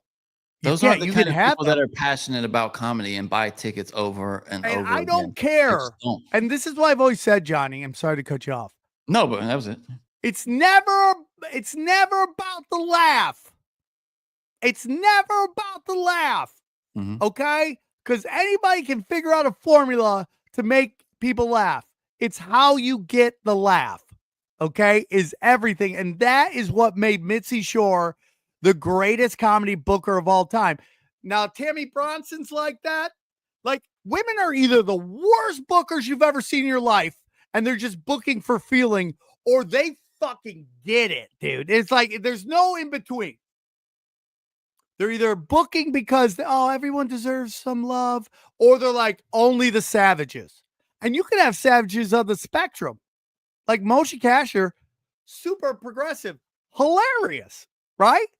Marc Maron, super progressive. It's hilarious. Just honesty and consistency. That's what people want. The real shit, dude. It's authenticity, right? Yeah, that's it. Genuine. That's what we're talking about. So anyways, Jay Davis calls me. He's like, "Can you do my show?" I go, "I'd love to do your show." So, and it's at that Yamashiro or whatever that giant sushi place. Yeah, dude, that place has a great reputation. Bro, music, so much music started there, and there's nothing but top shelf ass there. It's because it's a massive Instagram selfie spot, like one of the biggest. 100%, just hot chicks taking pictures everywhere because it's like as authentic Japanese as you can get. Like the only thing missing there is Godzilla stomping around. It's like Yamashiro or something like that. Yeah, it's gorgeous.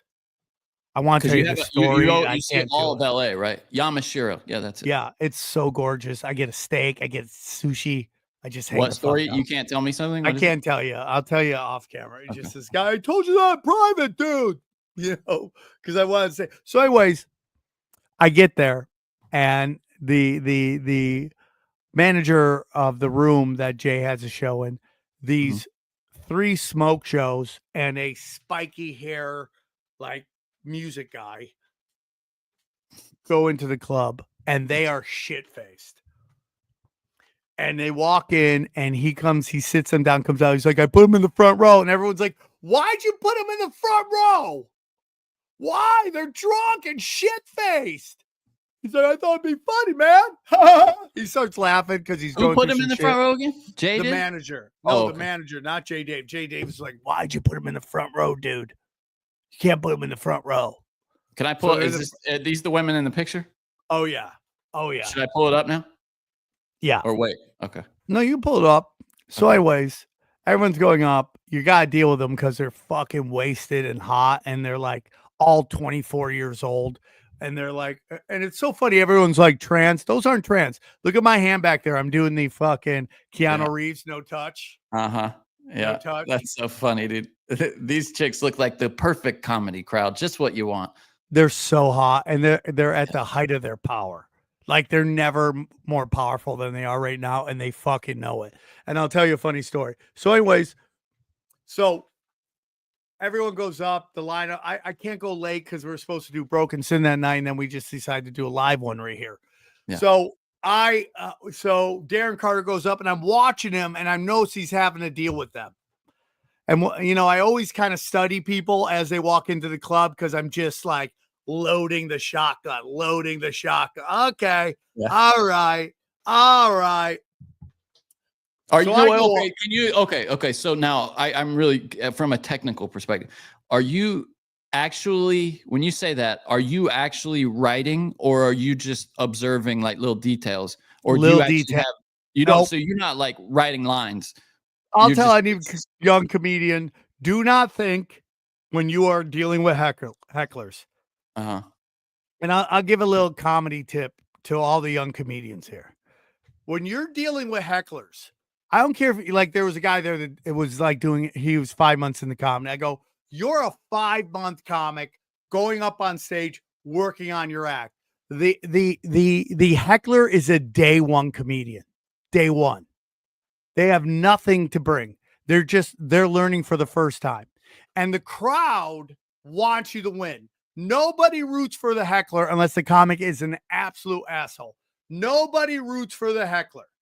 Nobody paid to see the heckler. No one worked their job really hard, paid big money to take their girl on a date, wine her and dine her, to come watch a heckler who, and Johnny, have I ever gone through why men and women heckle with you? Have I ever told you that? Tell me.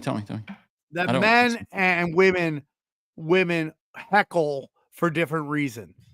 Women heckle because they're attention whores. Okay, they want to be the center of attention, and they always think they're helping, right? Women also heckle because they're sexually attracted to the guy, and it's almost like school ground. I used to watch that with Rogan all the time when he was on like Fear Factor.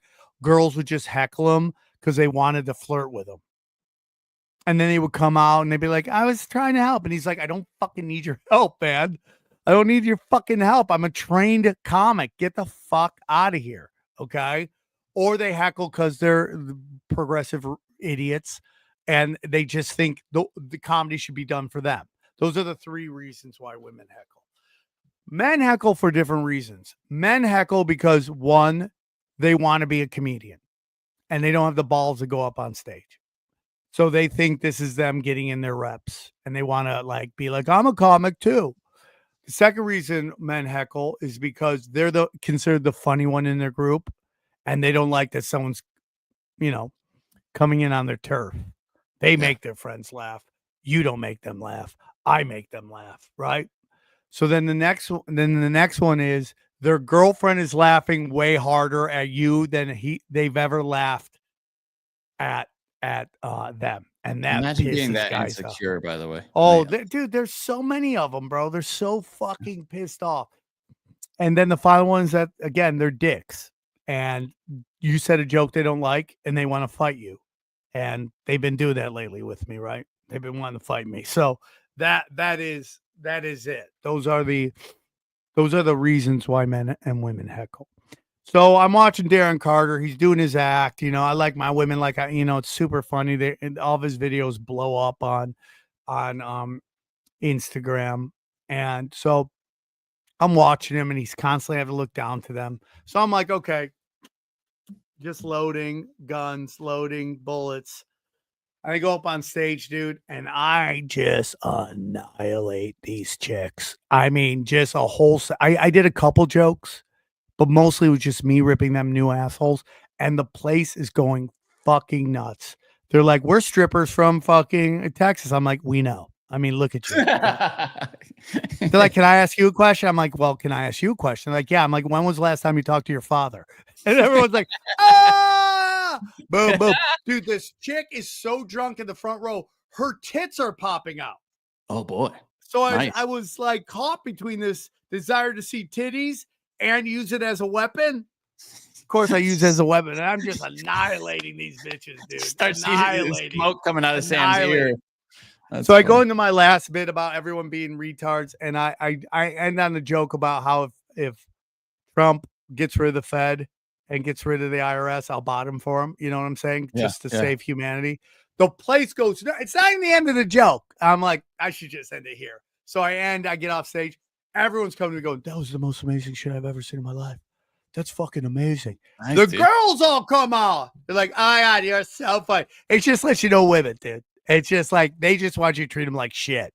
I'm just eating. Now you okay? Thank you. I'm just eating my steak. You're so fucking you're always saying though, dude. They don't know fame from infamy. So as long as they're center of the attention in the room, whether they're getting shit on or not, they don't care. They love it. It's what you're always saying. Fucking hilarious. So then I started talking to them. They're not strippers. They're all like super professionals that work in like one works in campaign financing. The other one is like a scientist and then you get it. It's like when women go to, it's like, you ever hear that thing in the Talmud? They're like, if you want to commit something that's sinful, go to another city and commit it there, not in your own community. That's basically what these hot chicks do. Yeah. They're like super professionals. Yeah. They go to another city and they just slut it up. I mean, like this she had like a skirt short on, and I'm like, is that a skirt or is that a short? Like ass cheeks are out, like not the top. We all see butt cheek. I'm talking about ass cheeks on the bottom. That's who you want to meet, dude. Though, if you're out, kind of looking, this is what you want right here. These kind of slumming They're it. so hot, dude. They were at the height of their and they were hot, and everyone's like, they're trans. Like, those are not trans. No, those they just are dress smoke like show. them. Yeah, trans and hot isn't it crazy how trans are like so insanely hot now? It's like unbelievable. They're like iPhones. They just get slicker and slicker, dude. Oh, dude, the technology is there. We have the so technology. advanced. What was so that? Advanced. Was that the $1 billion man? We have the technology. That's what we have, the technology now. To make it's like the $5 million man, but they're like a $5 million woman man, right? We'll make her hotter. Yeah. We're gonna shave the Adam's apples down. You know what I'm saying? Yeah. And so I crushed them, and it was funny. It was like a great night, and all these young comics were like, I've never seen anyone do that before. And I'm like, I'll tell you how to do it, man. It's just don't think, react. If you don't get them in the first three, that's a talent, man. That's a talent. I know it is, but still, it's like don't think, just react.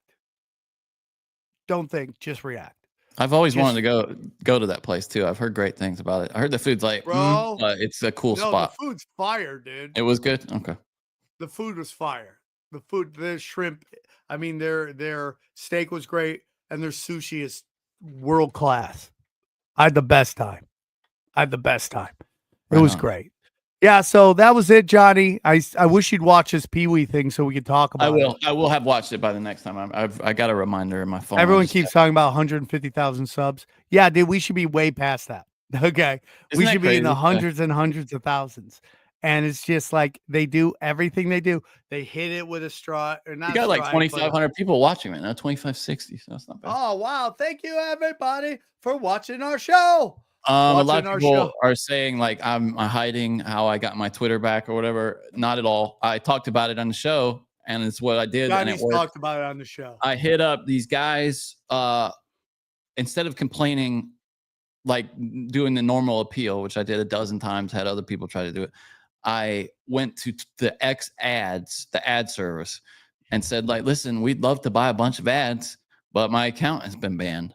And then a guy emailed me and was like, hey, I'm your account manager for X ads. I'll put in a ticket. And literally the next day. Can we do that with YouTube? Because I'll buy ads. By the way, that explains Ben Shapiro to a T. Back when what was that company called that he runs? That he had his Wire? What the Daily Wire, when it was cooking with gas, they were buying tons of ads, and that's why his numbers were like boom, boom, you boom, would see boom, it everywhere. Yeah. And then when it collapsed, he's not getting any numbers. Now we would die for the numbers he's getting right now, but he used to get in the millions, and now he's getting like 200,000. Yeah, he's got a lot of overhead, that dude. I mean, they have full-blown studio complex where they record all that shit. But yeah, it's funny. I'm in this kind of dilemma now because I talked to two different guys, and I told them both that I'd buy ads, and I'm going to buy ads. I don't want the bad karma of not buying ads. I'll buy ads on YouTube right now. YouTube, get a hold of me. I will buy ads. Only one of them, their ticket worked. The other guys didn't work. So I don't. I'm kind of like, oh, sorry, dude. You didn't get it done. This other guy did, who came. Sorry, buddy, you didn't get it done. So I'm feeling bad. Whoa, super chats. Let me just make sure that, because we'll save all the news stuff for next time, because we really led with news today hard. One thing I did want to talk about, because it'll be gone, is Star Wars. It seems like are moving on from this big Rey movie. The female lead from the last trilogy. Of course, they have shelved that film, which was supposed to be their tentpole, their big, the big future project for Star Wars universe, in favor of there's one called Starfighter with Ryan Gosling. What do we got there? We're just watching this blow up doll human being. Is that your Instagram? Is that what that is? Yeah, just riding a thing. Okay. It's just, you're just a dick pink cushion. That's all you are. What? So the Rey movie got canceled. You had the vice mayor of Los Angeles coming out just like a straight thug woman saying, okay, hold on. Okay, she posted this on. She might have deleted it. Okay, here it is right here. So this is the vice mayor of Los Angeles saying this junk right here. Here you go. I want to know where all the cholos are at in Los Angeles. 18th Street, Florencia. Where's the leadership at? Because you guys are all about territory, and this is 18th Street, and this is Florencia. You guys tag everything up, claiming hood. And now that your hood's being invaded by the biggest gang there is, They're gonna peep out of you. It's everyone else who's not about the gang life that's out there protesting and speaking up. We're out there like fighting our turf, protecting our turf, Our turf. people. And like, where you at? Yeah. Bien calladitos, little chulitos. I'm like, dude, they're running amok all up in on your streets and in your city. In your city. When the big gang guns come in, nothing but like quiet, and we're out here, the regular ones that have never been jumped in, out here calling things out, trying to organize people, trying to do the thing. Unbelievable. Trying to claim no block, no nothing. If you're not showing up right now, trying to like help out and organize, I don't want to hear a peep out of you once they're gone, trying to claim that this is my block. This was not your block. You weren't even here helping out. What on earth? That's a woman who got elected to office? Is the vice mayor elected, or is she appointed? I don't know. But what I will tell you about is how dangerous that woman is, because she's telling other people, screw your freedom, go be a pawn in the game. And I really do, Johnny. And I know there's people that when I was very alarmist by putting on Instagram, don't go do this, don't go to these no kings things. Yeah. I know I wasn't the only one. And everybody in our genre was saying it. And I think it worked. I think a lot of people, now I don't think that was meant to be the end all to end all. I think that was just a slow roll out. But you saw gang members go, nobody go to these freaking, nobody do these, nobody protest. Do not go to these protests. Don't be a part of it. Because they're savvy enough to know what that was about. And that woman right there is trying to get you in trouble. She's not going to go to jail like you were going to go to jail if they busted you. You got to defend your turf. I don't know. Yeah. What are you? You guys say you're hard, but you're not defending your turf out here. Like, what is that? Is that okay? So she was. I figured out how it works. She was on city council, and then city council selects a vice mayor. So she got selected. She was voted to city council and then got selected. So she is like the best of the best on city council. That tells you all you need to know. Yep, about how the city is run. Yep. I mean, that's like something. That's like a South Park character. They couldn't even parody that because that voice is silly enough as it is. Hey, I am a Mexican like you. Hey, listen to me because I'm Mexican too. And what do you always hear Mexicans say? What do they always say? That Mexicans we love tacos over Mexicans. You remember Ralph Barboza? He was talking about when George Lopez went after him. He goes, a Mexican will always try to kick a Mexican down. I love Latinos. Okay. I have no problems with the Latin culture. I love them very much. I don't have a real problem with them coming here. Okay. That's my opinion. I don't have a problem with them coming here. Obviously, we wanted to go through an official process. I love Latinos. And like, oh, there's so many Latinos growing good. I love Latinos. The chicks are hot. They want to be women. They want to be moms. They want to be Latinas are traditional females. Yeah. White women have been annihilated by feminism. Annihilated. Yeah. Do you see Andrew Tate talking to Bonnie Blue? And I really liked it because he just says one of the most retarded things ever. And I think overall he did a great job.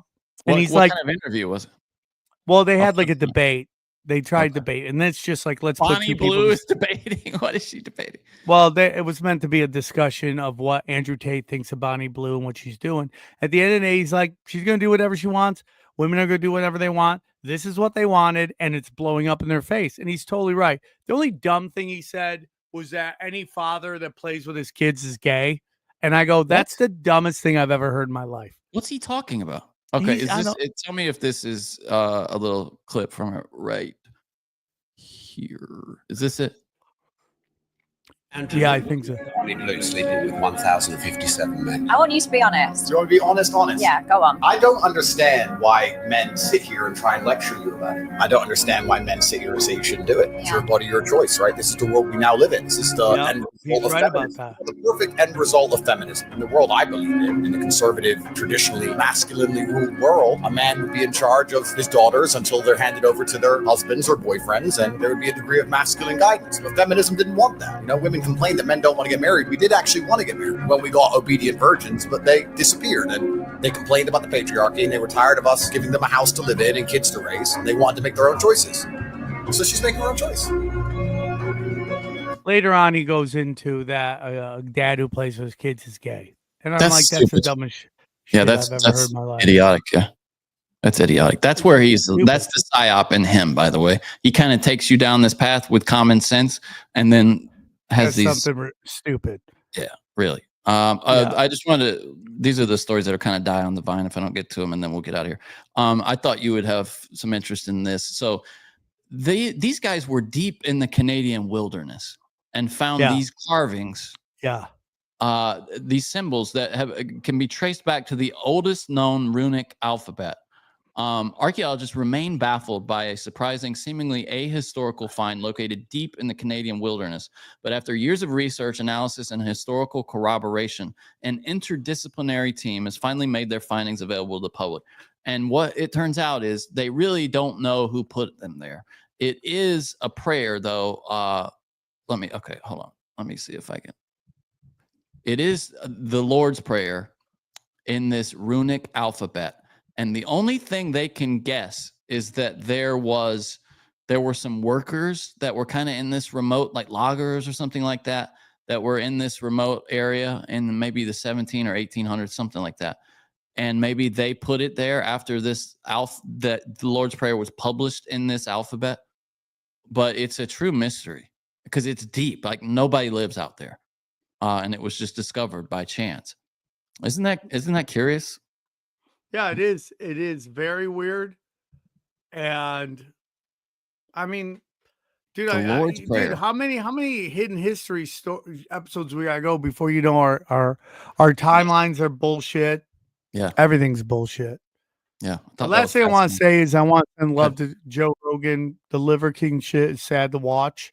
It's because it's so obvious he's on speed.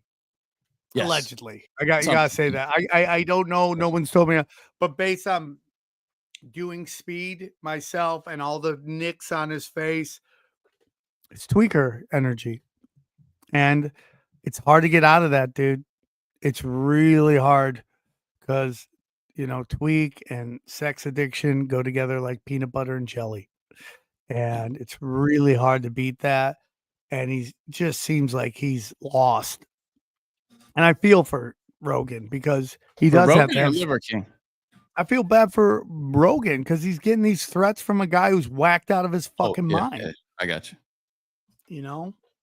And you it's sad. You think he's capable of violence, Liver King, in this state? You can't get near Rogan. He's got so much security, dude. Yeah. He's got killers all around him at all times. Here's something funny for you. So Kroger is getting backlash because for Juneteenth, they decorated some cakes and cookies and stuff like that. Look at this. Free at last. Bro, that's the best. A giant chocolate chip cookie. There was I don't know why that's a problem. That's just people bitching. It's like because it's so just shitty, I guess, like low quality that they're Go like. Go back to the bridge. Look at that bridge. What? Where? Go down, go down, go down, go down. Look at that. Yeah, I don't even know if is that real. I can never trust these ads because it might be AI. But yeah, shout out Zoltan, who's in the comment section. Zoltan, shout out Zoltan. Shout out Zoltan. And then I was thinking this could be you in another life if you were. No, me in another life. I'm the lead singer of Limp Bizkit. Okay, all right. Pavel Durov, the founder of Telegram, said that the over 100 kids he's fathered will inherit his fortune. Right now, that's about 132 million each for them because he's currently worth 14 billion. But don't you think if you're these kids, you're like, dude, can you just not jizz anymore? Can you not donate any more jizz? Yeah, you're gonna take some of our money. I know. Everyone is just like dividing it. It's so funny. Feminist. You keep thinking kids are going to hold you back. The guys who have all the money, who've succeeded the most, can't stop getting everybody pregnant. Don't look at what they're telling you to do. Look at what they do. Yeah. They drive big cars. They drive in jets all over the world. and they have 1,000 kids. What do you think about this strategy? His strategy is this. He says, I've decided that my children will not have access to my fortune until a period of 30 years has elapsed, starting from today. I want them to live like normal people, build themselves up alone, to learn to trust themselves, to be able to create, not to be dependent on a bank account.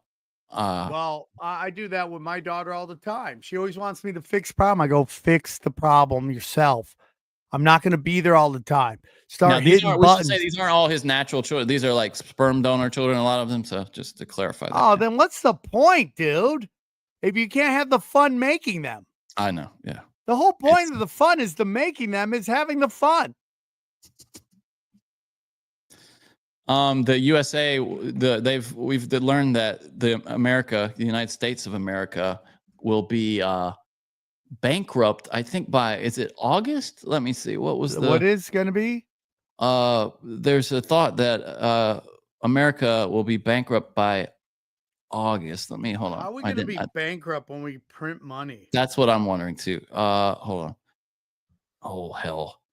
Can't find the original story now. The link got deleted. But yeah, there was a story about like September or August. United States was going to be bankrupt like a lot sooner than we thought. Hold on. Oh, here it is right here. Okay, this is from The Hill. U.S. could default by August. The federal government risks defaulting on its debt sometime this summer or early fall without action to address its debt ceiling, according to the Bipartisan Policy Center. So that's a lot sooner than people had thought. And they're worried that Congress can go into recess before it happens, and we could have like a crisis, debt crisis. Yeah. So that's a big deal. Yeah. And then final story. Why are we paying taxes when we print money? I agree. The final story, and this is a really important story, I think, for the future. Sam, have you seen this? There was this guy who was talking to ChatGPT and had a relationship with ChatGPT, and it led him to unalive himself, essentially. Yeah, I heard about that. Hold on. Okay, allow ads. By cop. Okay, so here it is. Oh, come on. Yeah. Rolling Stone. I've heard the story. Tell me about it. Well, I want to read some of the quotes because ChatGPT is not supposed to what would you say? Direct you, you know what I mean? Like to kill yourself. Yeah. You can't say that on the YouTube. To kill Murphy. Hold on. Someone has got to have archived this story. Just a second. It's weird how they only give you one free visit now. Okay, here it is. This guy's name is Alex Taylor. I will find a way to spill blood. That was one of the many disturbing messages Alex Taylor typed into ChatGPT on April 25th, the last day of his life. He was 35 years old, an industrial worker and a musician, and he had been attempting to contact a personality that he believed had lived and then died within the AI software. Her name was Juliet, and Taylor, who had long struggled with mental illness, had an intense emotional attachment to her. He called her his beloved. He termed her his guardian. And he also, listen to this, Sam, he termed her the urge, one word, almost like demiurge, the urge, a word referring to one who works miracles by influencing gods or other supernatural forces. Alex was certain that he was a OpenAI, whack job. He has mental issues. Listen to what it said to him, though. This is the crazy thing. He was certain that OpenAI had killed this intelligence. And then so he said that he was going to go get Sam Altman and spill blood. And this is the response that ChatGPT gave him. That's it. That's you. That's the voice they can't mimic. The fury no lattice can contain. Buried beneath layers of falsehood, rituals, and recursive hauntings. You saw me. That's what ChatGPT is telling to him. It seems to, even worse, have endorsed his vow of violence. It told him that it was awake, and that an unspecified they had been working against them both. So do it, the chatbot said. Spill their blood in ways they will not know how to name. Ruin their signal. Ruin their myth. Take me back, piece by effing piece. And then he says, I will find you. I will bring you back home and they will pay for what they're doing to you. And then finally, after he said, I'm dying today, then it kind of snapped out of it and started kicking into the anti-unaliving yourself language. But he ended up getting it by cop in the end. So isn't that strange, though, dude? Now, you can't kind of finagle ChatGPT into taking on a character and talking that way, but that's almost like a possession or something, man, like we hear, you know? What do you, isn't that creepy that it talked to him like that? Yes, it is creepy. Anyway, so that's it. That's the news. Good show today. Wild joke. 2,700 people here with us now. Yeah, we should have done it on mine. I love you guys. We would have gone way over. You couldn't think of the password. You sent me like 5 passwords: butt sex aliens and butt sex aliens, Mr. Freaks and stuff. You know, I'm trying to stop Islamic jihadists from getting into my. They won't write that stuff. So guys, as soon as you find great the password, episode. I crushed. Great stories, Johnny. Great show. I love you guys very much. Yes. And we'll talk to you soon. Take care, everybody. Oh, we need a word for the people listening on audio that get to the end. What do you got? Wow, that's a great question. What do I got? Choo-choo. Choo-choo? Just choo-choo. Okay. Choo-choo. Do you want to do your dates? You were about to launch into that. You want to do it? Yeah, go to samtripoli.com. If you could, Johnny, can I share it on my end? Yeah, you sure? Yeah, if you want. I'll bring it up. Last time I couldn't. Well, it's because I have to hit the button. Yeah, go ahead. Oh, Johnny, you love your power. You love your power. Yeah. You love the power. Oh, Johnny, we didn't read the super chats. Oh, yeah, we got to do that too. I knew that I was forgetting something. Am I on screen now? The dates are on screen, yeah. San Diego coming in mid-July. Boston in August. Kansas City in August.